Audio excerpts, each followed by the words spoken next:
रहो। चेहरा पूंछा तो ऐसा कहते ही वो धड़ाम से गिरा और बेहोश हो गया।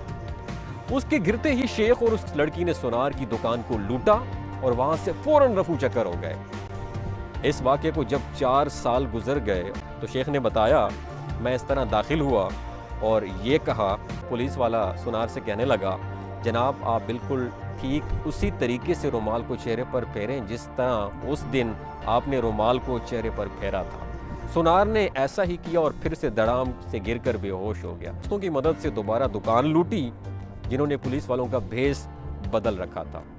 आज 4 साल बाद चोर भेस बदलकर हमारे पास आता है और चिकनी चुपड़ी बातों से मुल्क और आवाम का सामान लूटकर पतली गली से निकल लेता है। हर दफा एक नया मंजर, एक नया सीन, नया लिबास, नया बहरूप, नई शक्ल और नया हरबा जिससे आवाम धोखा खाकर एतबार करते हैं